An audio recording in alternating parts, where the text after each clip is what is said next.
الله الله أكبر الله أكبر ولله الحمد الله أكبر الله أكبر الله أكبر لا إله إلا الله الله أكبر الله أكبر ولله الحمد اللهم صل على محمد وعلى آل محمد كما صليت على إبراهيم وعلى آل إبراهيم إنك حميد مجيد اللهم بارك على محمد وعلى آل محمد كما باركت على إبراهيم وعلى آل إبراهيم إنك حميد مجيد.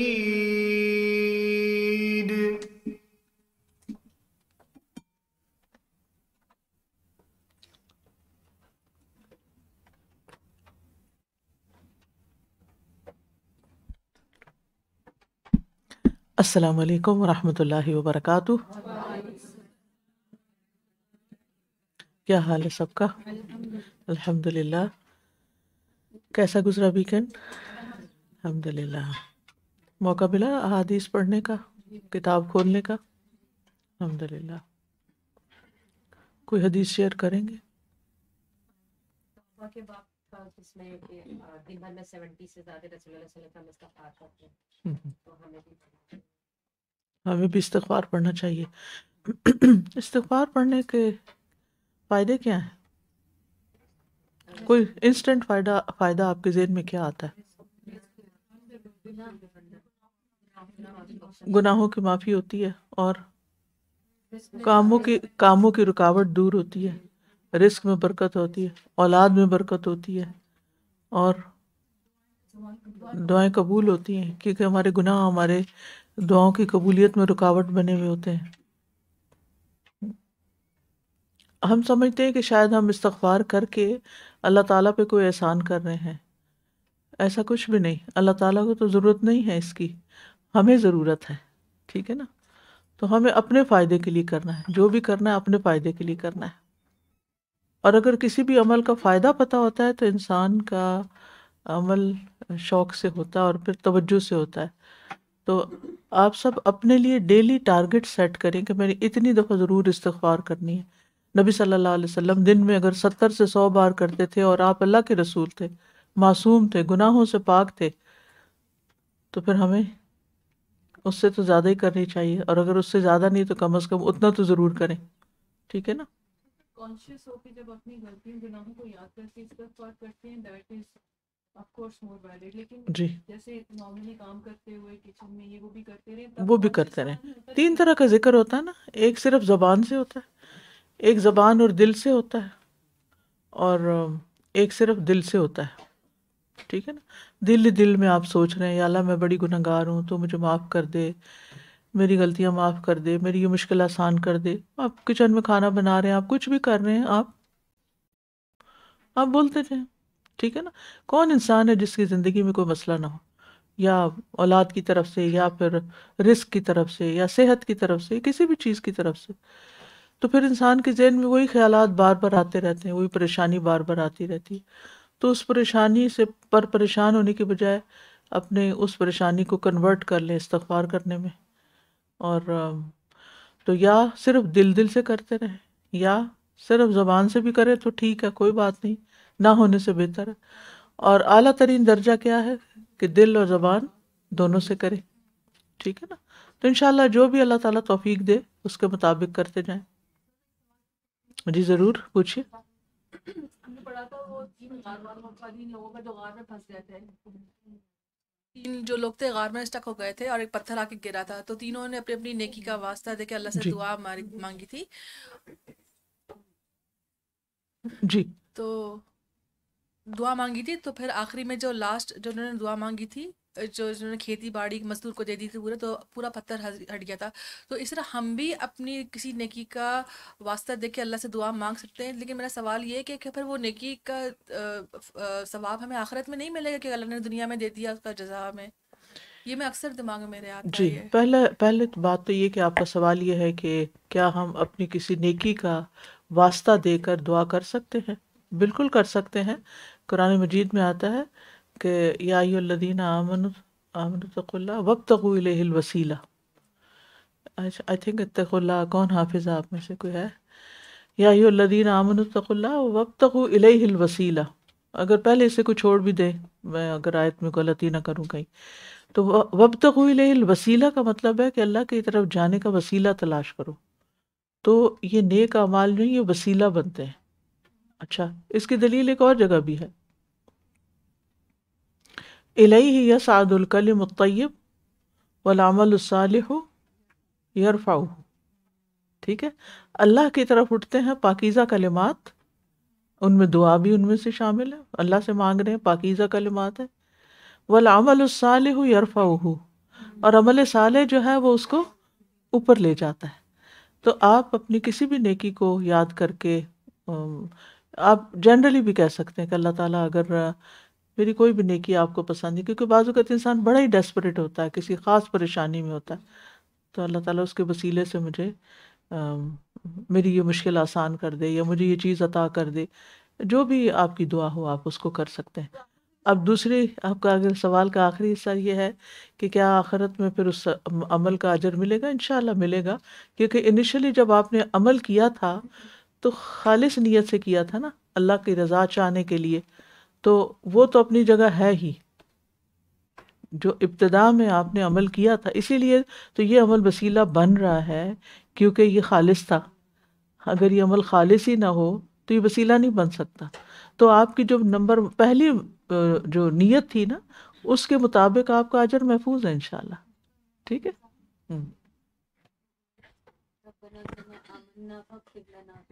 جی ہاں بالکل, جزاک اللہ خیر. اسی طرح ہم اپنے ایمان کا واسطہ بھی دیتے ہیں, ربنا اننا آمنا فاغفر لنا ذنوبنا.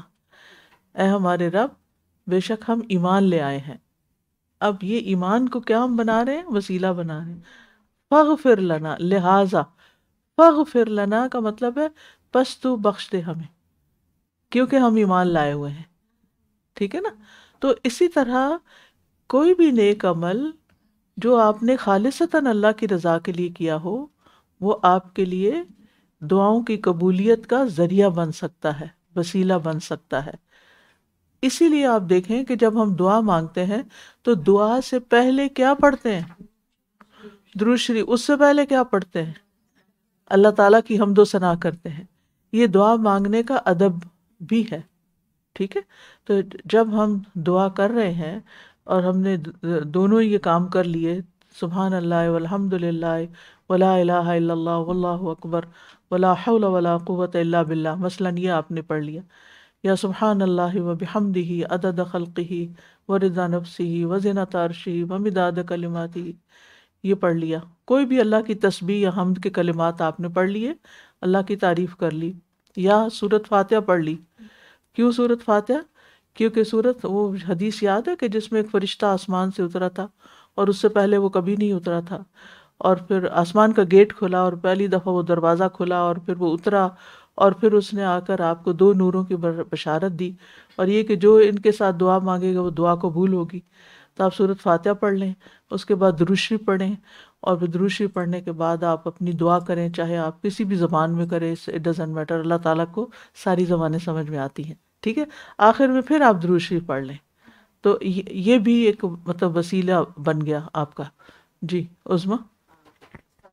حضرت یونس علیہ السلام نے اللہ تعالیٰ کی پاکی بیان کی، پہلے ان کے وحدہ لا شریک ہونے کے، لا الہ الا انت سبحانک انی کنت من الظالمین، جی پھر اپنے آپ پہ کہا کہ میں ہی ظالم ہوں، تو ان کی دعا قبول ان کی ہوئی۔ دعا قبول ہوگی۔ آدم علیہ السلام نے کیا کیا؟ جی ربنا ظلمنا ربنا انفسنا ظلمنا انفسنا وان لم تغفر لنا وترحمنا لنکونن من الخاسرین۔ پھر کیا ہوا؟ کی بھی دعا قبول آگے ہوئی، کیا اللہ آتا ہے؟ تعالیٰ نے ان کی دعا قبول ہوگی، اللہ تعالیٰ نے ان کو معاف جی کر دیا، ٹھیک ہے نا؟ اس میں بھی استغفار ہے۔ آیت کریمہ میں بھی ایک طرح سے اپنی غلطی کا اعتراف ہے۔ ہوتا ہے کہ جی مائک لیجیے۔ استاذہ استغفار کا انسٹنٹ فائدہ یہ بھی ہوتا ہے کہ دل کو اطمینان بھی ملتا ہے اور اپنی اصلاح کا موقع ملتا ہے۔ سب سے بڑی بات یہ کہ اس گناہ پہ توبہ کر لی تو اب اس کو ریپیٹ نہیں جی ہاں، کرنا۔ کہ گناہ پہ پھر اصرار نہیں کرتا انسان نا۔ سازا میں سوچ رہی تھی کہ اللہ تعالیٰ نے ہمیں استغفار کی شکل میں اتنا بہترین ایک ریمیڈی بھی عطا کی ہے اور ایک کلینزنگ ٹول بھی دے دیا ہے کہ اب آج کل کی دنیا میں ہماری آنکھیں، ہماری سوچ اور ہمارا دل ہر وقت جو ہے ہر قسم کی سوچوں کی یلغار سے اور جو آنکھوں کے سامنے Pollution. سے گزر رہا ہے پولیوشن، اس کا شکار ہے۔ تو اس سے ہمارا دل بھی خراب ہو رہا ہوتا ہے، نگاہ بھی خراب اور سوچ بھی خراب۔ تو استغفار جو ہے وہ جب ہم کرتے ہیں تو وہ ہماری کلینزنگ بھی ہوتی ہے اور پھر کوئی بھی نیگیٹیوٹی سے بھی ہمیں اس سے نجات مل جاتی ہے۔ تو استغفار کو تو ہمیں اپنی زندگی کا واقعی لازمی حصہ بنانا چاہیے۔ اور اگر استغفار کا لفظ آپ دیکھیں تو اس میں غفرہ کا مطلب ہوتا ہے ڈھانپ دینا۔ اچھا، ہم سے جب کوئی چیز ٹھیک نہیں ہوتی تو ہمارا کیا ہوتا ہے؟ فوراً اس کو، مثلا آپ کوکنگ کر رہی ہیں، کوئی چیز جل گئی تو کیا کریں گے؟ چھپائیں گے نا۔ تو بالکل اسی طرح یعنی کوئی بھی ہم سے غلطی ہوتی ہے تو ہمارا دل ہوتا ہے کسی کو پتہ نہ چلے، اب یہ ہو، بس یہ بلنڈر ہو گیا ہے تو بس اب پتہ نہ چلے۔ بس یہی استغفار ہے۔ غفرہ کا مطلب اللہ بس یہ بلنڈر ہو گئے ہیں، کسی کو پتہ نہ چلے، ڈھانپ دے، چھپا دے۔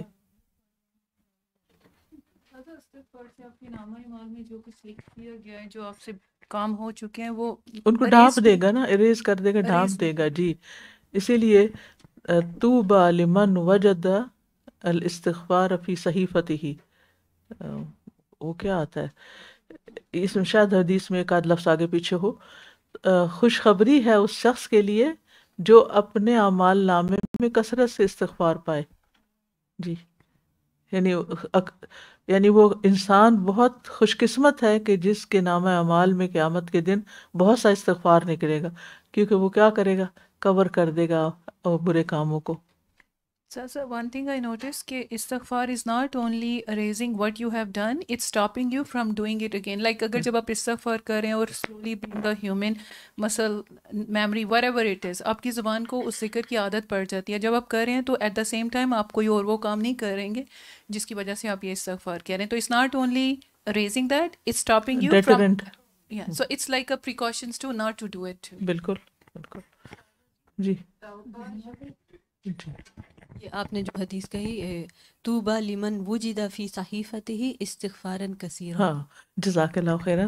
طوبیٰ لمن وجد فی صحیفته استغفارا کثیرا، خوشخبری ہے اس کے لیے، گڈ نیوز ہے جو اپنے اعمال نامے میں بہت سی استغفار پائے، یعنی جس کے بک آف ڈیڈ میں بہت سارا استغفار اکٹھا ہے، اس کے لیے خوشخبری ہے۔ جی سازا جی، توبہ اور استغفار کا ڈفرینس تھوڑا بتائیں گے، دوبارہ سے ریوائز کریں گے؟ جی ہاں، توبہ جو ہوتی ہے نا وہ کسی عمل پر ہوتی ہے، ٹھیک ہے؟ یعنی تابہ یتوب کا مطلب واپس آ جانا۔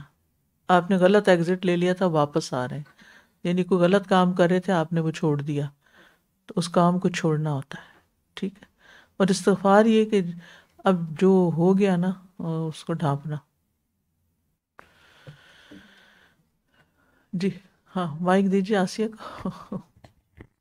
جی ابھی آپ نے کچھ دن پہلے ایک اور کلاس میں اس چیز کو کیا تھا، اور وہ بالکل اسٹرائک کر جاتی نا بندے کو کہ استغفار قولی ہے کہ آپ اپنی غلطی سے پلٹیں، اور توبہ عمل ہے۔ جی، یعنی توبہ عمل ہے اور استغفار قول ہے۔ قول یعنی ہم بول کے کہتے ہیں، اور توبہ جو ہے نا وہ عمل ہے، یعنی آپ واپس آ رہے ہیں۔ عظمیٰ کو بھی دیجیے، پیچھے دیجیے۔ استاد، استغفار جو ہے وہ توبہ کا حصہ ہے، یعنی جی ہاں، توبہ کا حصہ یعنی ہے، وہ زبان سے بولتے ہیں نا ہم تو یہ توبہ کے جو چیزیں نا جو جس سے قبول ہوتی ہے توبہ، تو استغفار اس کا ایک حصہ ہے۔ جزاک اللہ خیر۔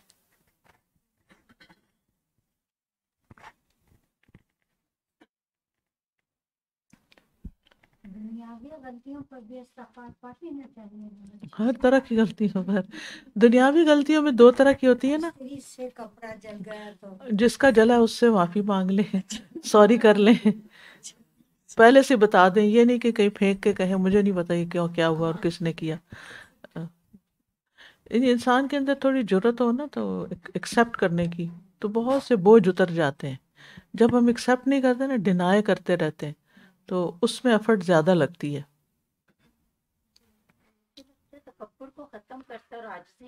جی ہاں, تکبر کو ختم کرتا ہے اور عاجزی میں اضافہ کرتا ہے, کیونکہ اور اسی میں انسان کی بھلائی ہے. دیکھیں, انسان کی جو عظمت ہے نا وہ اکڑ میں نہیں ہے, انسان کی عظمت جھکنے میں ہے. نبی صلی اللہ علیہ وسلم جو ہیں, افلا اکون عبدن شکورا, کیوں اتنی دیر عاجزی سے نماز پڑھتے تھے, کہ شکر گزار بندہ بننا چاہتے تھے. اور انسان سب سے زیادہ پیارا اللہ تعالیٰ کو کب لگتا ہے؟ جب وہ کہاں ہوتا ہے؟ سجدے میں ہوتا ہے. اور سجدے سے زیادہ ذلت کی حالت کوئی نہیں, کہ جس میں انسان اپنا ماتھا اور اپنا ناک زمین پر لگاتا ہے. تو یہ جو ذلت کی حالت ہوتی ہے نا, یہ اللہ کو بڑی پسند ہے. تو ایسے بندے بھی اللہ کو بڑے پسند ہیں جن کے اندر عاجزی ہوتی ہے, جو روڈ نہیں ہوتے. تو یہ جو روڈنس ہے نا, یہ تکبر ہوتا ہے, کہ آپ دوسرے کو یعنی کہ لک ڈاؤن کریں, کہ یہ تو کچھ نہیں, میں ہی سب کچھ ہوں. تو یہ چیز اللہ کو پسند نہیں. کسی بھی چیز کا تکبر, چاہے اپنی نیکی کا ہو یا علم کا ہو یا حسن کا ہو یا مال کا ہو, کسی بھی چیز کا, ایک شیطانی عمل ہوتا ہے کہ انسان اپنے آپ کو بڑی چیز سمجھتا ہے, جبکہ ہمبل ہونے, کسی سے بھی سوری کرنا, اپنے بچے سے بھی سوری کرنے میں انسان کو کوئی شرم نہیں ہونی چاہیے.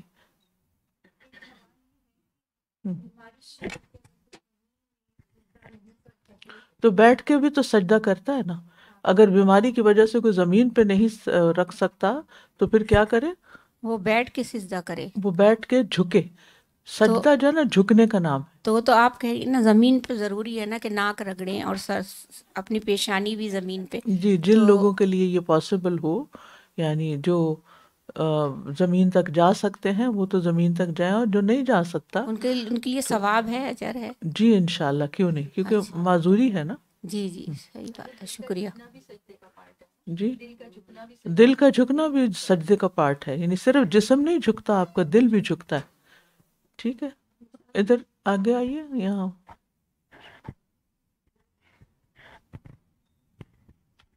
جب اللہ سبحانہ تعالیٰ نے انسان کو پیدا کیا, آدم علیہ السلام کو, تو جب ان سے گناہ ہوا تو پہلی چیز جو ان کو زمین پر بھیجنے سے پہلے اللہ سبحانہ تعالیٰ نے ان کو یہ دعا بتائی تھی نا کہ وہ استغفار کریں. تو جب جی ہاں, اپنی غلطی کا اعتراف کریں تب تک رحم نہیں ہوگا. جی, ربنا ظلمنا انفسنا. اچھا, اس میں ایک اور چیز بھی ہے. انہوں نے, اللہ تعالیٰ نے براہ راست آدم علیہ السلام سے کلام کیا. آدم علیہ السلام کو فتلقى آدم ربہ, تلقى آدم, تو اس کا مطلب ہے ڈائریکٹ سکھایا کس کو تھا؟ آدم علیہ السلام. اچھا, آدم علیہ السلام کی عظمت دیکھیں, ایک تو اپنی غلطی کا اعتراف کریں, دوسرا صرف اپنے لیے نہیں اپنی وائف کے لیے بھی ساتھ استغفار کر رہے ہیں. ربنا کہہ رہے ہیں کہ اللہ ہم دونوں, یعنی ان کو ساتھ رکھا. یعنی صرف یہ نہیں کہا کہ اللہ میرے سے غلطی ہوئی اور بس ختم, ہم دونوں سے ہی ہوئی, کسی سے زیادہ کسی سے کم, لیکن دونوں سے ہی ہوئی ہے, ہمیں معاف کر دے. تو اس سے یہ پتہ چلتا ہے کہ جب ہم دعا مانگیں تو جمع کا صیغہ استعمال کریں, تاکہ ہم اپنے سارے پیاروں کو, سب لوگوں کو بیچ میں شامل کر لیں. ٹول دے کر بھیج دیا اس دنیا میں. جی ہاں. جی سمیتا.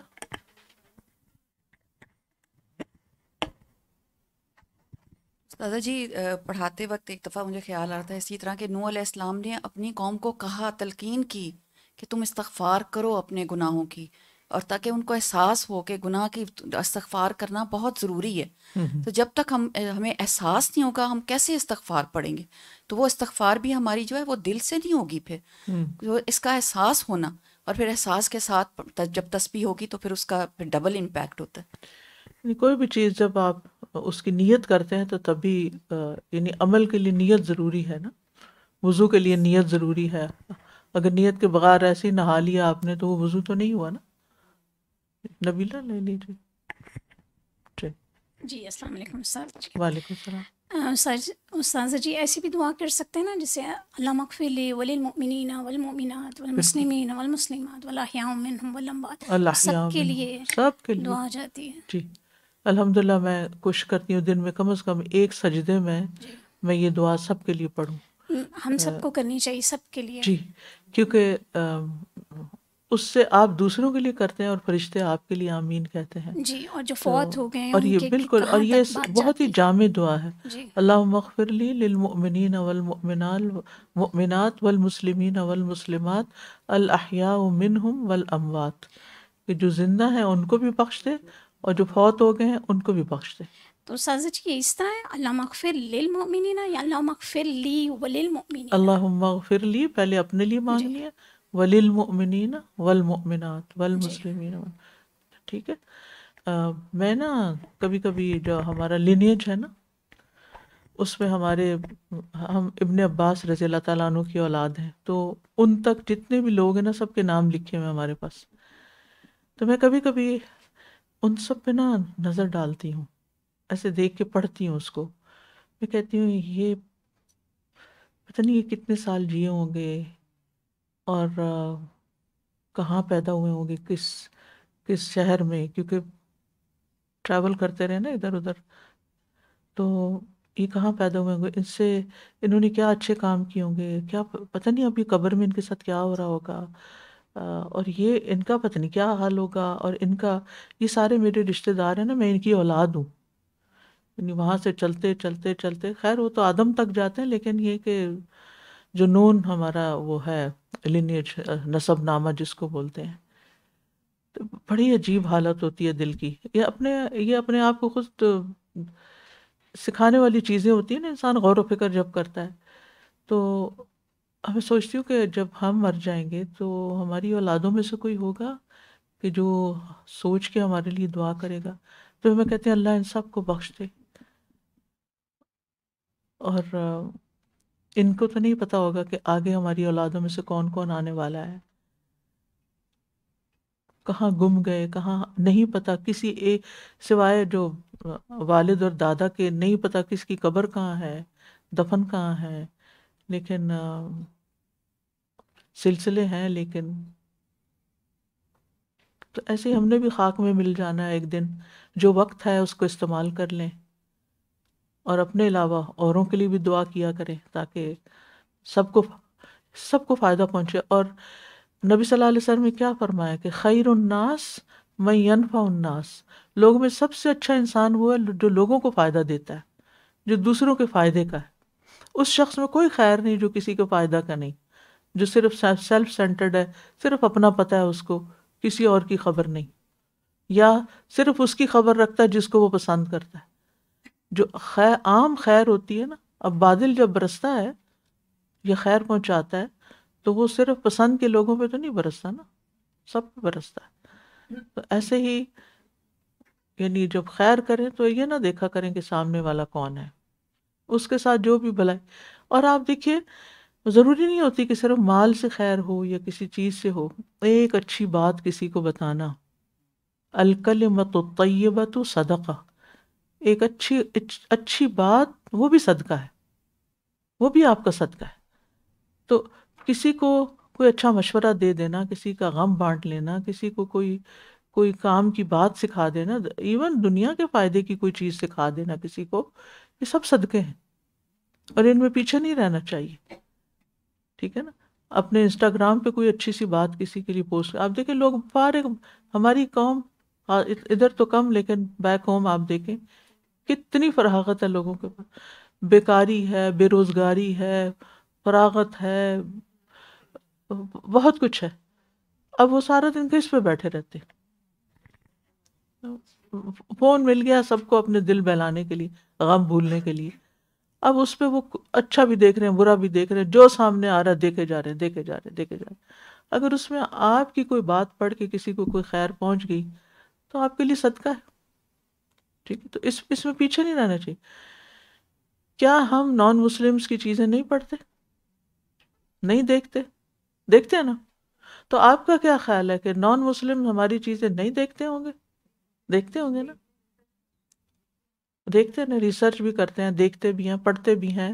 تو اگر ہماری کوئی بھی کنٹریبیوشن ہوگی، ہمیں نہیں پتا ہوگا کہ کون پڑھ رہا ہے، اور وہ کل ہمارے نامہ اعمال میں حسنات کا باعث ہوگی. تو اس لیے بہت ضروری ہے کہ ہم مفید کاموں کے لیے ضرور وقت نکالیں، خاص طور پر اپنے ٹیلنٹ اور اپنے اس کو ضرور پہچانے کہ میں کس چیز میں اچھی ہوں، اس طریقے سے دوسروں کو خیر پہنچائیں. اللہ نے سب کو ایک جیسا نہیں بنایا، کسی کو کوئی چیز دی ہے، کسی کو کوئی دی، کسی کو جسمانی طاقت دی ہے. آپ دیکھیں کہ جو مزدور اتنی بڑی بڑی بھاری چیزیں اٹھا لیتے ہیں اور بغیر جم جائے ان کے مسلز اتنے اسٹرانگ ہوتے ہیں. کبھی آپ جو مائن ورکرز کو دیکھیں، جو لیبرز کو دیکھیں، تو لیبررز کو، تو آپ دیکھیں گے کہ کتنے اسٹرانگ ہوتے ہیں. ہم تو ان چیزوں کو ہلا بھی نہیں سکتے، لیکن ہو سکتا ہے اللہ تعالیٰ نے آپ کو دماغی طاقت دی ہو، لکھنے کی دی ہو، بولنے کی دی ہو، پکانے کی دی ہو، کچھ دیا ہو، تو اس کو ڈھونڈیں کہ آپ کے پاس کیا ہے خاص چیز، اس سے فائدہ پہنچانا ہے میں نے لوگوں کو. ٹھیک ہے نا؟ تو انشاءاللہ. جی آخری سوال، چلیں آخری کر لیں. ہاں جی، رابعہ کے پاس ہے مائک لے لیجیے، مائک لے لیجیے. یہ جو قنطرہ کا معاملہ ہے نا، یہ کافی ڈرا دینے والا ہے، کیونکہ وہ حقوق العباد کے حساب سے ہوگا نا. جی ہاں، اس میں زیادہ حقوق العباد ہے، یعنی جو حقوق اللہ، توحید، شرک، کفر، اسلام، وہ سب پیچھے ہو گیا، فارغ ہو گئے. تو اب یہ جو آخری پل ہے نا جو جنت میں جانے کا، وہ سامنے لگا ہوا ہے. تو یہ جنت سے پہلے، جی، یہ جنت سے تو پہلے. جب جی ہاں، ہم استغفار کی تسبیح کرتے ہیں یا صدقہ ہاں دیتے جب ہیں آپ تو کہتے ہیں نا اللہ سب کو بخش دے، تو اس میں جن سے آپ نے زیادتی کی ہے نا وہ بھی آ جاتے ہیں. اور نان مسلمس بھی آ جائیں گے؟ نہیں، وہ تو نہیں آئیں گے. اچھا، وہ تو پہلے جہنم کے گیٹ سے چلے گئے، دروازوں سے. جی جی.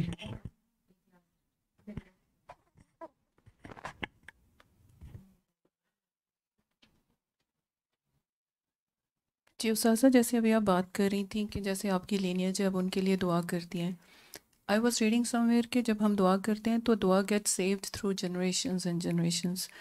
اب یہ کتنی خوبصورت بات ہے کہ انہوں نے آپ اپنی آنے والی جنریشن میں کبھی یہ دعا کی ہوگی اور اب آپ ان کے لیے دعا کر رہی ہیں. ہم جب کہہ رہے ہیں کہ اپنے ساتھ والوں کے لیے، اپنے پچھلوں کے لیے فوت ہو گیا ان کے لیے دعا کریں، آئی آلویز تھنک جو میرے آگے آنے والے ہیں، جو آگے کن جائے گی، جو آگے جنریشن قیامت تک جائے گی، what can I do for them? کیونکہ وہ ایک ڈیفیکلٹ ٹائم پہ آنے والے ہیں. جی، time compare to when I was born, time compare to where I am now, it's very difficult. تو میں دعا تو کرتی ہوں definitely, but what else I can do for them کہ وہ آئیں اور وہ نیکی کے راستے پہ چلیں، دین ان کے دل میں بس یہ راسخ جو ہو جائے. سورۃ الفرقان کی دعا ہے نا، ربنا ہب لنا من ازواجنا وذریاتنا قرۃ اعین وجعلنا، نا میں سارے اینڈ تک، للمتقین اماما. سو میں ان کے لیے دعا کروں گی، اور وہ جب آئیں گے، ایئرس جب سال گزر جائیں گے، آئی واز ان گریو، تو وہ وہی دعا وہ میرے لیے کر رہے ہوں گے، کیونکہ وہ دعا سیو ہو چکی ہوگی. جی، اور اس لیے بھی کہ کون سی اولاد دعا کرتی یہ بتائیے مجھے. نہیں، جب آپ نے اولاد کی نیکی کی دعا کر لی تو بے فکر ہو جائیں. آپ نے ان کو نماز سکھا دی اور وہ پڑھ رہے ہیں نا، تو رب اجعلنی مقیم الصلاۃ ومن ذریتی ربنا وتقبل دعا، ربنا اغفر لی ولوالدی وللمؤمنین یوم یقوم الحساب. وہ پھر سارے بیچ میں آ جائیں گے انشاءاللہ. جی ہاں، ہر نماز میں ہی دعا مانگتے ہیں انشاءاللہ. ہم تھوڑا سا پڑھ لیتے ہیں. جی، حدیث کے کچھ اور کتب کی اقسام. جامع جمع کرنے والی، جس کتاب میں اسلام سے متعلق تمام موضوعات مثلاً عقائد، احکام، تفسیر، جنت، دوزخ وغیرہ سے تعلق رکھنے والی احادیث روایت کی گئی ہوں، اس کو جامع کہتے ہیں. مثلاً صحیح بخاری، جامع ترمذی. ٹھیک ہے، تو یہ جامع کا مطلب ہے کہ عقیدے سے لے کے جنت دوزخ تک. عقیدہ نمبر 1 چیز ہے نا جس پہ سارے اعمال کی بنیاد، وہاں سے شروع کر کے جنت دوزخ تک جتنی بھی چیزیں آتی ہیں ان سب کے بارے میں رہنمائی جن کتابوں میں ملتی ہے وہ جامع کہلاتی ہیں. ٹھیک. دوسری ہے سنن، جس کتاب میں صرف عملی احکام سے متعلق احادیث فقہی ابواب اور ترتیب پر جمع کی گئی ہوں. صرف عملی احکام، عمل سے متعلق، یعنی فقہی احکام سمجھیں. مثلا سنن نبی داؤد. پھر ہے مسند، جس کتاب میں ایک صحابی یا بہت سے صحابہ کی روایات کو الگ الگ جمع کیا گیا ہو، جیسے مسند احمد. کبھی دیکھیے مسند احمد، کتنی بڑی کتاب، آپ کی پوری شیلف بھر دے. کیسے کیسے کام کیے ہیں ائمہ حدیث نے کہ انسان کی حیرت گم ہو جاتی ہے. آپ کو حضرت ابو ہریرہ کی مثلا ساری احادیث وہاں ایک جگہ جمع مل جائیں گی. اسی طرح دیگر صحابی، اگر آپ کو صحابی کا نام معلوم ہو اور آپ اس کو ڈھونڈیں اور تو اس نے کیا کیا روایت کیا وہ وہاں اکٹھا مل جائے گا آپ کو. ٹھیک ہے.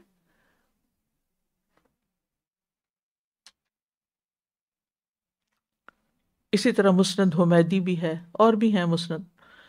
مستخرج،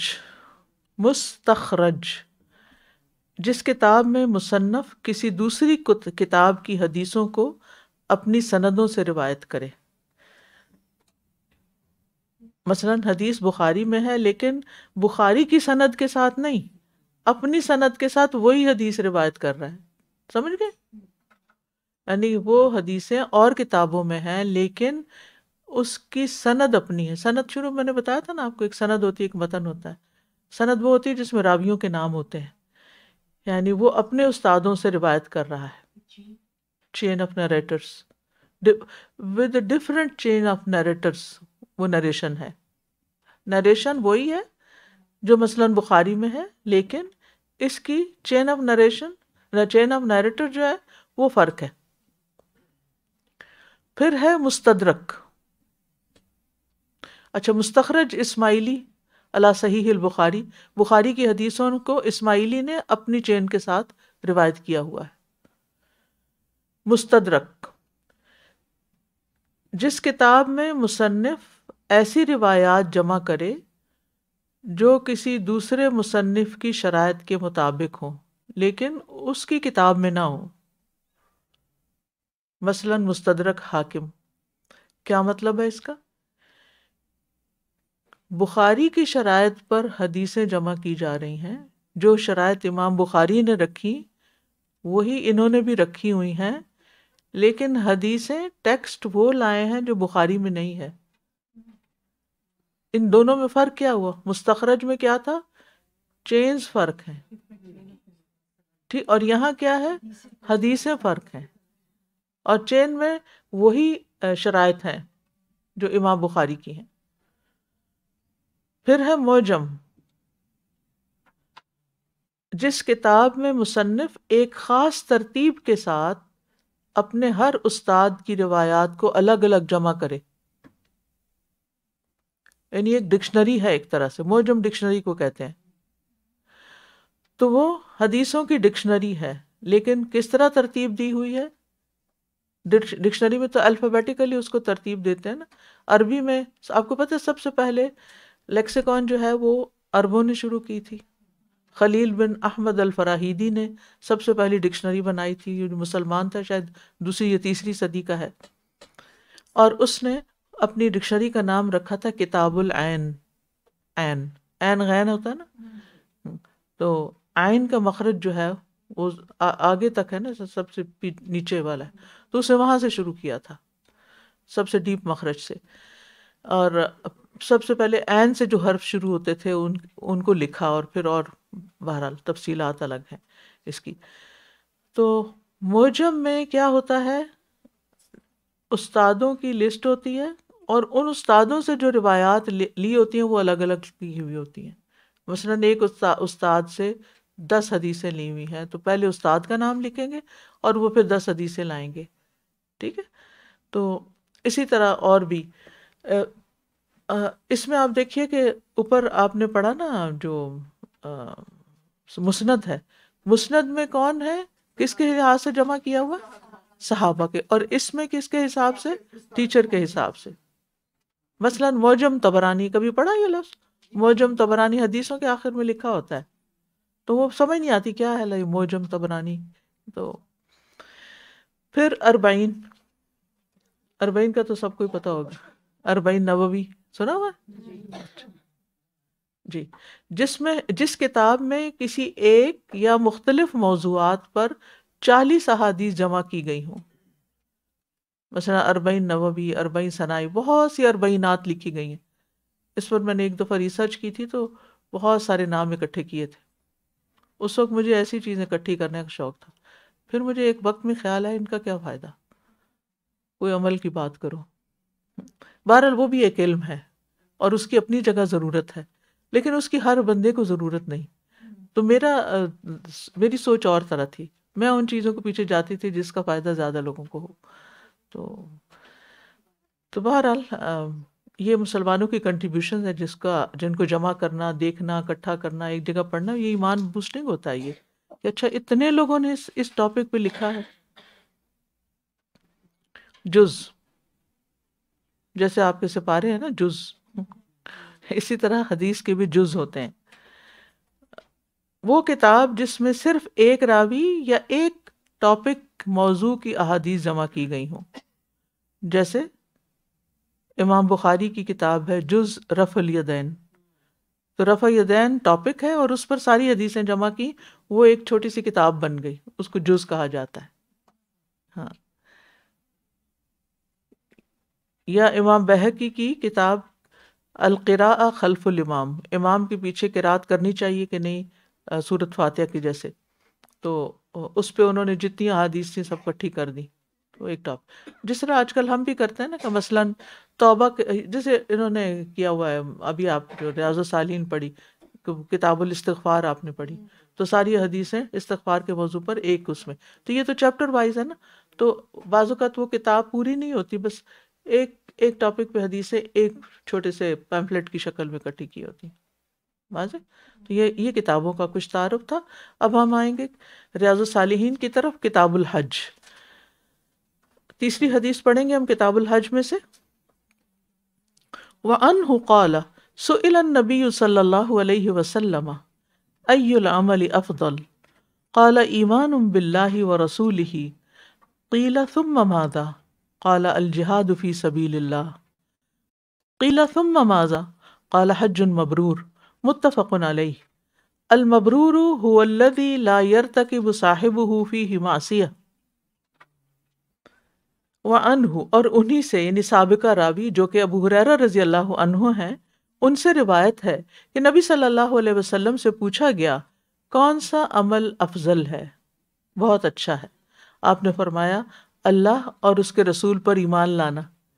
اچھا ہم ایمان کو فار گرانٹیڈ لیتے ہیں کیونکہ بچپن سے مل گیا، ہمیں پہچان مل گئی اللہ رسول کی، لیکن ایک نیا شخص جب مسلمان ہوتا ہے تو اس وقت دل کی حالت کیا ہوتی ہے؟ آپ کے سامنے جب لوگ شہادہ پڑھتے ہیں تو یہ ان کی زندگی کا سب سے افضل عمل ہوتا ہے. کیوں افضل ہے؟ سب افضل کا کیا مطلب ہے؟ سب سے فضیلت والا، سب سے زیادہ ریوارڈنگ. کیوں؟ سوچئے ذرا، غور کیجئے کیوں افضل ہے. نمبر 1 سارے گناہ معاف ہو گئے پچھلے. نمبر 2 کل تک اس سے پہلے تک وہ جہنم والوں میں سے تھا، اب وہ جنت والوں میں سے ہو گیا. دس از دا فرسٹ اسٹیپ. وہ جہنم سے خلاصی ہو گئی نا، وہاں سے نکل آئے باہر. یہ کوئی معمولی عمل نہیں ہے.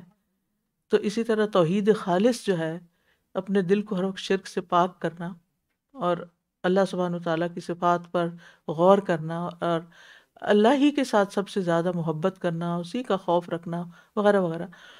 تو یہ کیا ہے؟ یہ بھی افضل اعمال میں سے ہے. ٹھیک ہے.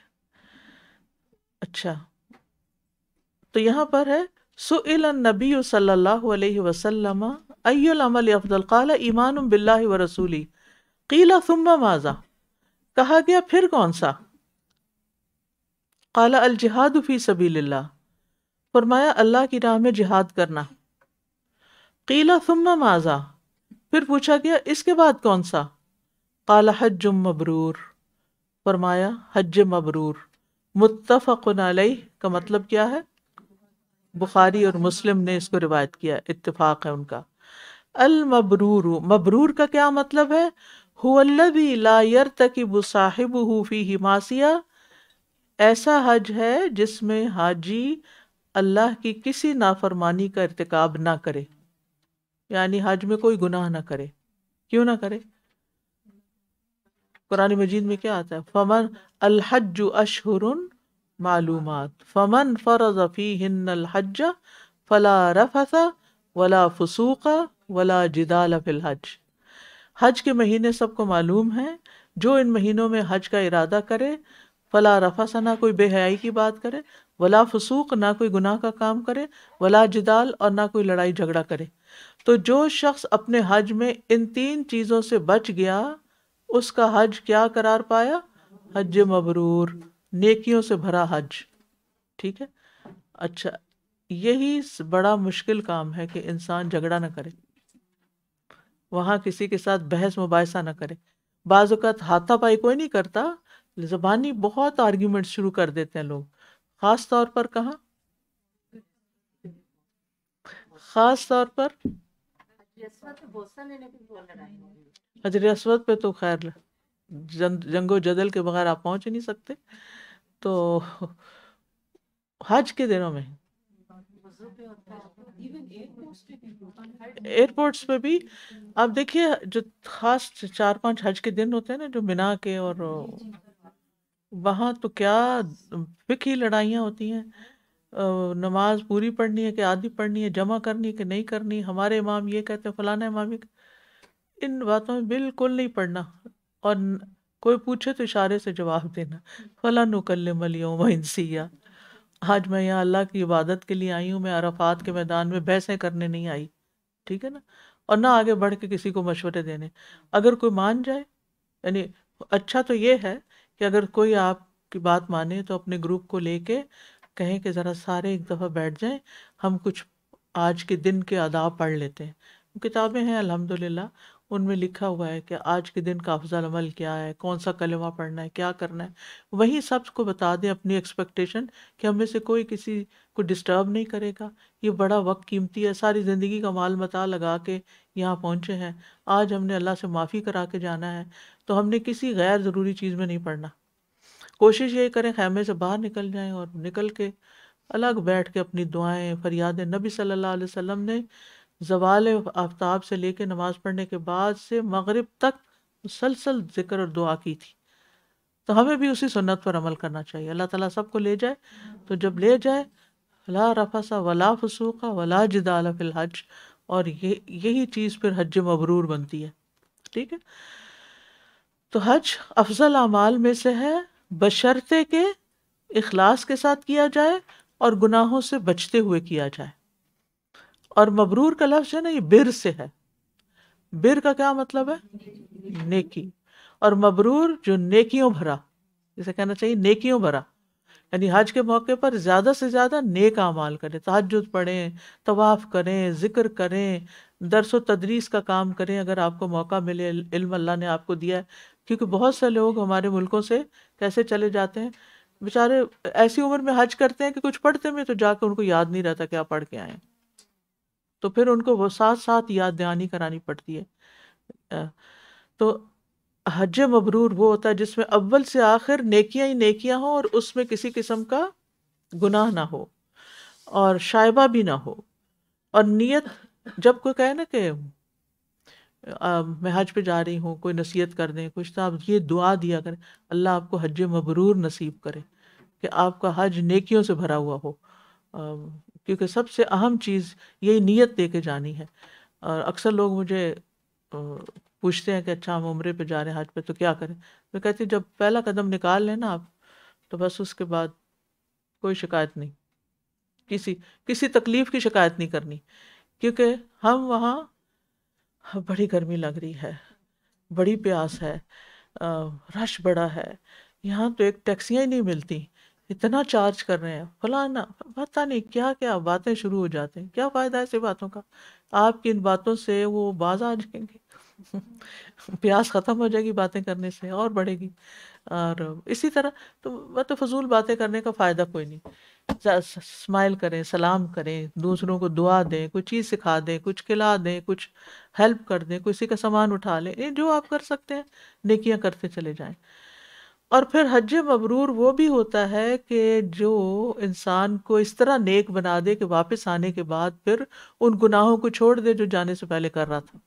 اگر حج کر کے بھی آپ نے وہی کچھ کرنا جو پہلے آپ کا وتیرہ تھا تو پھر یہ حج مبرور نہ ہوا.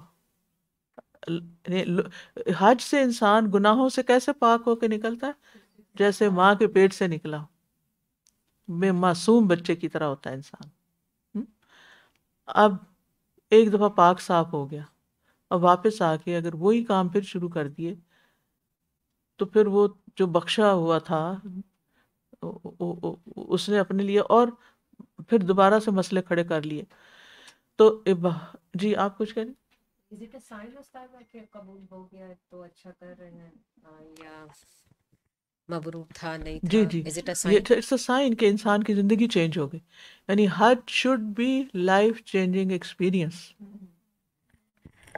نیا انسان بن کے نکلے. ٹھیک ہے نا؟ اپنے ساتھ کچھ پرومسز کریں، کمٹمنٹس کریں کہ مجھے آئندہ زندگی میں یہ اور یہ کام اب نہیں کرنے، جو ہو گیا سو ہو گیا، اللہ تعالیٰ معاف کرے. استغفار کی ابھی ہم نے بات پڑھی. تو ساری عبادات کی ایک ظاہری شکل ہے، ریچولز ہے، اور ایک اس کی اسپرٹ ہے، ایک اس کی روح ہے. ٹھیک ہے؟ تو حج پہ جانے کے لیے کچھ آپ کو بتایا جاتا ہے کہ طواف ایسے کرتے ہیں، احرام ایسے پہنتے ہیں، اور منا میں یہ کرتے ہیں، عرفات میں یہ کرتے ہیں. یہ سب ظاہری مناسک ہیں، ان کو بھی سیکھنا چاہیے. وَأَرِنَا مَنَاسِكَنَا وَتُبْ عَلَيْنَا إِنَّكَ أَنْتَ التَّوَّابُ الرَّحِيمُ. انسان یہ سب کچھ سیکھ کے جائے، اور اس کے ساتھ ساتھ اس کی روح کیا ہے؟ لا رفث ولا فسوق ولا جدال فی الحج، کہ برائیوں سے انسان بچے. تو صرف ظاہری شکل پہ پورا نہیں ہے کہ ٹک مارک کرتا جائے، باکسز چیک کرتا جائے، یہ بھی کر لیا، یہ بھی کر لیا، میرا حج ہو گیا. نہیں، اس کے ساتھ ساتھ اس کی روح کو برقرار رکھا جائے. صرف احرام پہننا یا تلبیہ پڑھ لینا یا طواف اور صفا مروہ کر لینا یا سعی یا منا عرفات کر لینا یا جمرات کو کنکریاں مار لینا اور قربانی کر لینا اور بال کٹوا لینا اور طواف وداع کر لینا حج نہیں، بلکہ یہ سب ظاہری شکل و صورت ہے. حج کی روح ہے، اور اس جو روح ہے اس کی بھی رعایت کرنا ضروری ہے. اب یہ ہے کہ حج مبرور کے لیے کیا کیا کرنا ہوگا. سب سے پہلے تو خالص نیت کرنی ہوگی کہ یہ میرا عمل اللہ کے لیے، دکھاوے کے لیے نہیں ہونا چاہیے. کچھ لوگ واپس آ کے اپنے نام کے ساتھ حاجی لگا لیتے ہیں. تو میں کہتی ہوں نماز دن میں 5 دفعہ پڑھتے ہیں تو پہلے نمازی بھی ساتھ لگا رہے ہیں، حاجی، نمازی، خیراتی، سومی، روزہ دار، سارے سب کچھ لگا لیں. تو مجھے سمجھ نہیں آتی کہ حاجی لگانے کا کیا مقصد ہے، لوگوں کو کیا بتانا مقصود ہے. تو صرف اور صرف اللہ کا قرب حاصل کرنے کے لیے، گناہ بخشوانے کے لیے آنا چاہیے، نہ ریاکاری اور نہ شہرت، نہ دکھاوا کہ لوگوں کو پتہ چلے کہ جی فلاں تو اب حاجی بن گیا. دوسری بات یہ ہے کہ نبی صلی اللہ علیہ وسلم کے طریقے پر ہو. حج کس پہ ہو؟ نبی صلی اللہ علیہ وسلم کے طریقے پر. اس کی کیفیت، اس کی صفت، اس کے جتنے بھی مسائل ہیں ان میں سنت کی پیروی کرنا ضروری ہے. ابن حجر کہتے ہیں کہ حج مبرور کیا ہے؟ الحج الذی وفیت احکامہ ووقع موقعا، یعنی جس میں سارے احکام کو پورا کیا جائے اور سارے مقامات کو بھی، اور جس میں الذی لا ریاء فیہ ولا سمعہ، جس میں نہ ریاکاری ہو اور نہ دکھاوا، نہ ہی اس کا اعلان، شہرت. تیسری بات یہ ہے کہ حج حرام مال سے نہ کیا جائے. اب حج پہ جانے کے لیے خالص پیور مال اکٹھا کریں. یہ نہیں کہ لوگوں کو دھوکے اور فریب سے جو کچھ آپ نے کمایا یا کوئی غلط طریقوں سے کمایا، غلط سورس سے کمایا، سود کا پیسہ جمع کر لیا کہ یا اور اسی طرح کا دھوکہ دے کے، یا آپ کی لاٹری نکلی اور آپ کہتے ہیں کہ اب میں حج کر سکتا ہوں. جی دعا کرتے ہیں کہ جی ہاں ہاں، کہہ رہی ہے کہ کچھ لوگ دعا کرتے ہیں کہ ہماری لاٹری نکلے تاکہ ہم حج پہ جائیں. تو لاٹری کے مال سے حج نہیں ہوتا، یہ بھی یاد رکھیے. اسی طرح چوری کا مال یا غصب کیا ہوا مال، غصب کیا ہوا مال کون سا ہے؟ بہنوں کو جائیداد میں حصہ نہیں دیا، اپنے حصے کا مکان بنا لیا اور بہنوں کے حصے سے حج کر لیا، یہ بھی حج نہیں ہوتا. ٹھیک ہے جی، آپ کچھ کہہ رہی؟ جو کمیٹی ڈالتے ہیں لوگ، جی کمیٹی ٹھیک، حج عمرے کی پہلے لے کے چلے جاتے ہیں، تو پھر اگر وہ وصیت کر جائیں، اگر وصیت کر جائیں، لکھ کر دے جائیں کہ اللہ نہ کرے کہ کچھ ہو جائے تو یہ پیسے میری جائیداد سے یا میرے جو وارثوں سے لے لیے جائیں، یعنی اس کا پورا بندوبست کر کے جائے تو پھر تو کوئی بات نہیں، لکھ کے اور بتا کے سب کمیٹی والوں کی اجازت سے. ٹھیک ہے، کیونکہ ان کا مال ہے اس میں. مجھے ایک بات، جی فرمائیے. بعض لوگ بس حج ٹھیک ہے. عمرہ کر کے آتے ہیں اور وہاں جو بھی تھوڑی بہت تکلیف ہوتی وہ اتنا بیان کرتے جی ہیں کہ دل جس کا خراب حد ہو نہیں. جاتا ہے. یعنی کہ میں نے تو پھر یہ کہا کہ آپ کو معلوم ہے کہ حج کا مطلب ہے کہ ہم تکلیف اٹھانے جا رہے ہیں جی اللہ کے نام پر، صحیح. لیکن یہ ہے کہ وہ نہیں بس برائیاں کر رہتی ہیں، تکلیف ہوئی وہ ہوئی. ہر کوئی یعنی جو چیزیں لوگوں کو آلریڈی پتہ ہے وہ پھر ان کو بتاتے ہیں کہ ایک طرف تو یہ کہا جاتا ہے کہ صاحب استطاعت پر حج فرض ہے، اور اگر یہ کمیٹی کی جیسے بات کر رہے ہیں پھر یہ قرض ہی ہو گیا نا، کہ اگر ایک لیگ کی پہلی اور ابھی 2 سال کی باقی ہے تو پھر اس بندے پہ قرض ہے، تو یہ پھر کیسا مناسب ہوگا؟ دیکھیں وہ سب کے اگر کوئی آپ مثلا آپ نے پیسے جمع کی تھوڑے کم پڑتے ہیں تو آپ اس میں تھوڑا سا قرض لے کے تو چلے جائیں تو کوئی حرج نہیں. اور اگر کمیٹیوں والے اجازت نہیں دے رہے جن کے ساتھ مل کے ڈالی ہوئی ہے تو پھر نہ جائیں. اچھا جناب، تو پھر اسی طرح مشتبہ مال بھی نہ ہو، شک والا. ٹھیک ہے، ملا جلا. پھر یہ ہے کہ اس میں تقوی ہو، تقوی ساتھ لے کے جائیں. وَتَزَوَّدُوا فَإِنَّ خَيْرَ الزَّادِ التَّقْوَىٰ. ٹھیک ہے، حج پہ جاتے ہوئے تقوی ضروری ہے، یہ قرآن ہی کا حکم ہے. پھر اسی طرح حج کے موقع پر کوئی بھی لوگوں کو اذیت نہ دی جائے، غیبت نہ کی جائے، تکلیف نہ پہنچائی جائے، جھگڑا نہ کیا جائے. اسی طرح نمازوں میں تاخیر نہ کی جائے. کچھ لوگ وہاں پہنچ بھی جاتے ہیں اور جا کے مزے سے ہوٹلوں میں ایسا سوتے ہیں کہ جو کبھی گھر میں نہ سوئے ہوں، کیونکہ گھر کا بیڈ اتنا کمفرٹیبل نہیں. وہاں ہر چیز سے فارغ ہو کے بس اپنی نیند پوری کرنے گئے ہیں جیسے. تو یہ نہیں ہونا چاہیے. عبادت کے لیے گئے ہیں، لہٰذا نمازوں سے پہلے، وقت سے پہلے اٹھیں، تب جا کے آپ مسجد کے اندر جا سکیں گے، ورنہ تو آپ باہر ہی پڑھتے رہیں گے. پھر اسی طرح یہ ہے کہ غفلت کا شکار نہ ہو کسی بھی طرح کی، چاہے ذکر سے غفلت ہے یا نمازوں سے یا قرآن پڑھنے سے یا نیکی کے کسی کام سے.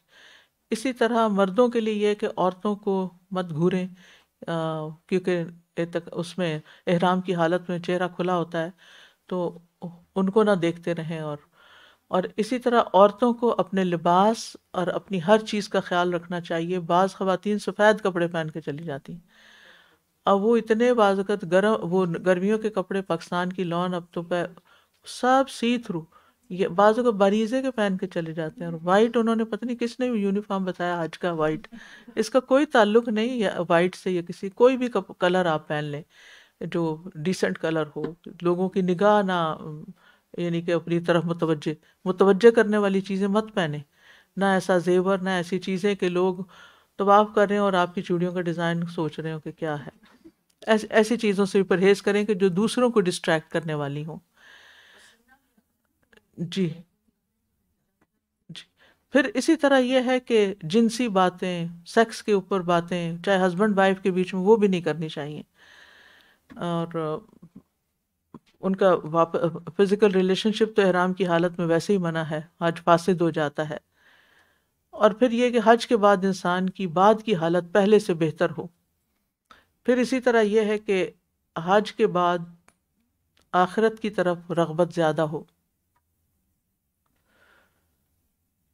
اسی طرح کچھ اور علامات بھی ہیں کہ انسان اللہ تعالیٰ سے گڑ گڑا کے دعا کرے حج میں، یعنی جس کی عبادت میں آہوزاری ہوگی وہ حج مبرور ہوگا۔ پھر اسی طرح جانے سے پہلے قرض ادا کر کے، امانتیں ادا کر کے، وصیت کر کے جائے، پھر جا کر گناہوں سے توبہ کرے، کثرت سے استغفار کرے، گناہوں پہ روئے اور ان کو چھوڑنے کا ارادہ کرے۔ پھر اسی طرح نفس کو خواہشات کی پیروی سے روکنا، پھر شاعر کی تعظیم کرنا، زمان و مکان کا احترام کرنا۔ شاعر کی تعظیم کیا ہوتا ہے؟ یعنی جیسے آپ حرم میں ہیں تو آپ کیا کریں، مسجد نبوی میں ہے تو کیا کریں، اونچا نہیں بولنا، آواز نہیں دینی کسی کو، شور نہیں کرنا، لڑائی جھگڑا نہیں کرنا، دوسروں کو جگہ دے دینا، تھوڑی سی سمٹ کے بیٹھ جانا، دوسروں کو فیسیلیٹیٹ کرنا۔ جی ہاں۔ پھر اسی طرح رب کی خوشنودی کے لیے سارے کام کرنا، صرف اس لیے نہیں کہ لوگ کہیں ہمارے گروپ میں فلاں جو تھی نا اس نے تو کمال کر دیا، بڑی خدمت سب کی، اس مقصد کے لیے نہیں، بس اللہ کی رضا کے لیے جو بھی کرنا ہے۔ تو اس حدیث سے جو باتیں ہمیں پتہ چلی ہیں وہ یہ کہ افضل اعمال کی ہمیں لسٹ ملی ہے، اس کے علاوہ بھی کچھ اعمال افضل قرار پائے، یعنی فضیلت والے۔ افضل کا کیا مطلب ہے؟ جو بہت زیادہ فضیلت رکھتے ہیں۔ اس کے لیے مختلف روایات آتی ہیں، بعض حالات میں اللہ کا ذکر افضل ہے، بعض حالات میں جہاد افضل ہے، بعض حالات میں صدقہ افضل ہے، بعض حالات میں وقت پہ نماز پڑھنا افضل ہے۔ تو ڈیپینڈ کرتا ہے کہ آپ کی سچویشن میں اور اس موقع پر کون سا عمل سب سے اچھا ہے۔ نبی صلی اللہ علیہ وسلم لوگوں کے حالات دیکھ کر، ان کی حیثیت دیکھ کر ان کو افضل عمل بتاتے تھے، ٹھیک ہے۔ مثلاً ایک حدیث میں آتا ہے کہ کسی نے پوچھا اللہ کے ہاں سب سے محبوب عمل کون سا ہے؟ آپ نے فرمایا بر وقت نماز پڑھنا۔ پھر پوچھا اس کے بعد کون سا؟ فرمایا والدین کے ساتھ اچھا سلوک کرنا۔ پھر پوچھا اس کے بعد کون سا؟ فرمایا اللہ کے راستے میں جہاد کرنا۔ تو ہر مخاطب سے وہ بات کی جائے جو اس کو سمجھ آئے اور جو وہ کر سکے، ٹھیک ہے نا۔ اب مثلاً ایک بیمار شخص ہے، وہ آپ سے پوچھتا ہے کہ مجھے کچھ نیکی کا بہت اعلیٰ کام بتا دیں، آپ اسے کہیں گے جاؤ جہاد فی سبیل اللہ کرو، یہ تو نہیں کہہ سکتے نا، کیونکہ وہ اس کے بس کی بات ہی نہیں ہے۔ جاؤ حج کر کے آؤ، یہ تو نہیں اسے بتائیں گے آپ۔ یعنی جو جس کے مناسب حال ہو۔ ایک شخص آیا، اس نے کہا مجھے نصیحت کیجیے، آپ نے فرمایا غصہ نہ کیا کرو۔ اس نے پھر کہا، آپ نے فرمایا غصہ نہ کرو۔ اس نے پھر کہا کوئی اور بات، آپ نے کہا غصہ نہ کرو، کیونکہ وہ غصے والا ہوگا۔ پھر اس حدیث سے یہ پتہ چلتا ہے کہ ایمان بھی عمل میں داخل ہے، ٹھیک ہے، کیونکہ صحابی نے پوچھا کون سا عمل افضل ہے، تو آپ نے فرمایا اللہ پر ایمان لانا، اللہ اور رسول پر ایمان لانا، تو یہ عمل ہو گیا۔ پھر جہاد کو حج پر مقدم کرنے کی وجہ کیا ہے، جبکہ حج جو ہے وہ ارکان خمسہ میں سے ہے؟ یعنی سوال میرا یہ کہ آپ نے پہلے ایمان بتایا، پھر جہاد بتایا، پھر حج آخر میں بتایا، جبکہ حج تو رکن ہے اور جہاد تو رکن نہیں ہے اسلام کا۔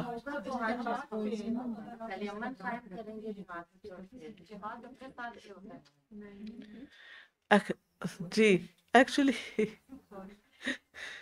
بہت جلدی کرتے ہیں آپ لوگ جواب دینے، سوچتے نہیں، غور کیا کریں پہلے، اور بڑے کانفیڈنس سے دیتے ہیں کہ فائنل ہے، فائنل بات ہے یہ۔ تھوڑا سا سوچا کریں کہ ہے کیوں، ایسا کیوں ہے۔ آپ دیکھیے کہ جب انسان جہاد کرتا ہے نا، جہاد کی کئی قسمیں ہیں نا، جو مثلا علم کا سکھانا بھی، یا علم جو آتا ہے نا حدیث میں کہ جو علم حاصل کرنے کے لیے چلتا ہے وہ فی سبیل اللہ، یعنی کہ اللہ کے راستے میں ہے، اسی طرح اور چیزیں بھی۔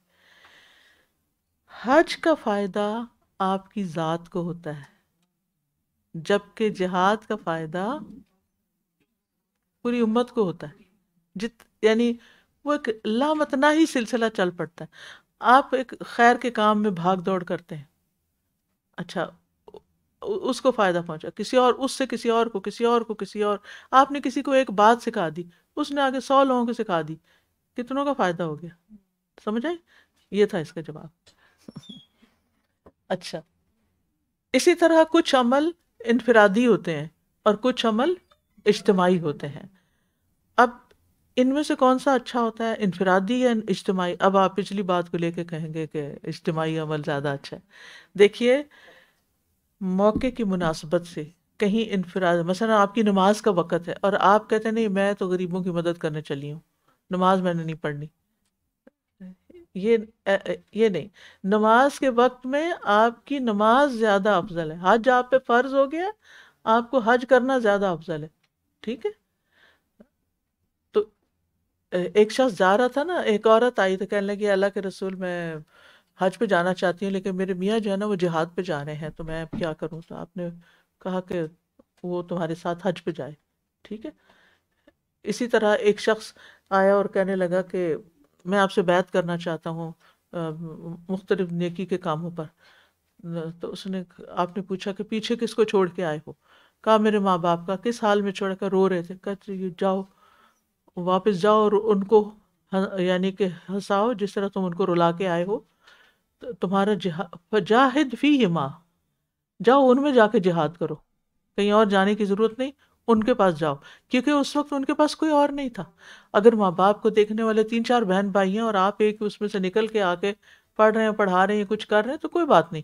لیکن if you are the only person جن کو ٹیک کیئر کرنا ہے تو پھر آپ کے لیے اس وقت وہ نیکی زیادہ افضل ہے. تو ہمارا دین جو ہے نا وہ صرف ایسا نہیں ہے کہ بس ایک لسٹ بتا دی اور یہی کام ہے یعنی کہ زندگی کی انتہا ہو گئی. اسی طرح آپ دیکھیں کہ ایک شخص نے پوچھا کہ سب سے افضل عمل کون سا ہے؟ فرمایا اللہ پر ایمان لانا اور اس کی راہ میں جہاد کرنا. میں نے عرض کیا کون سا؟ غلام آزاد کرنا سب سے افضل ہے. فرمایا جو مالک کے نزدیک سب سے زیادہ نفیس اور گراں قیمت ہو. میں نے عرض کیا اگر میں یہ نہ کر سکوں؟ فرمایا کسی مسلمان کاریگر کی مدد کرو یا کسی بے ہنر کی مدد کرو، یعنی جو کام کر رہا ہے اس کو جا کے ہاتھ بٹاؤ اور جس کو کام نہیں آتا اسے کام سکھا دو. اس نے کہا اگر میں یہ بھی نہ کر سکا؟ آپ نے فرمایا پھر لوگوں کو اپنے شر سے محفوظ رکھو، یہ بھی ایک صدقہ ہے جو تم اپنے اوپر کرو گے. ٹھیک ہے. تو اس سے پتہ چلتا ہے کہ نیک اعمال کا دائرہ بہت وسیع ہے. صرف ریجڈ نہیں ہونا چاہیے کہ بس میں نے اسی نیکی کو پکڑ لیا مجھے اور کچھ پتہ نہیں. نہیں، جس موقع اور مناسبت سے آپ کو کوئی کام کرنے کا موقع ہے وہ کرتے جائیں. تو دین میں جو ہے نا وہ ترجیحات کو قائم کرنا بڑا ضروری ہے. فرض پہلے، پھر اس کے بعد واجب، پھر مستحب، نفل وغیرہ. ٹھیک ہے. اسی طرح کبیرہ گناہ پہلے چھوڑنے ہیں، پھر صغیرہ، پھر مشتبہات جو ہیں. اسی طرح علم ہماری ترجیحات میں سے ہونا چاہیے کیونکہ علم نہیں ہوگا تو عمل کیسے ہوگا. پھر اسی طرح دین سے محبت اور بھی بہت سی چیزوں کا. پھر اسی طرح یہ ہے کہ بہت سی سچویشن میں چاہتی تھی کہ آپ کو بتاؤں کہ کہاں کیا افضل ہے لیکن ٹائم کوئی نہیں ہے، وقت ہو گیا، اوپر ہو گیا بلکہ.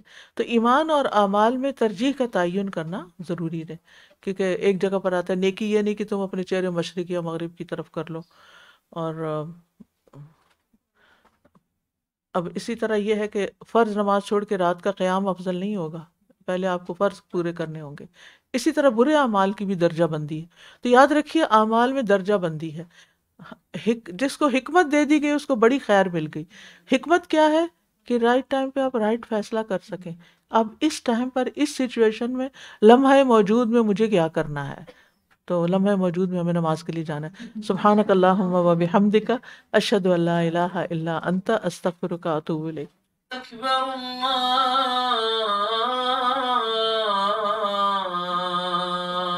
اکبر لا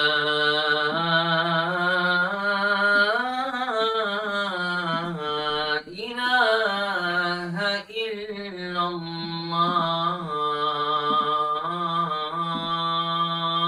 لا الہ.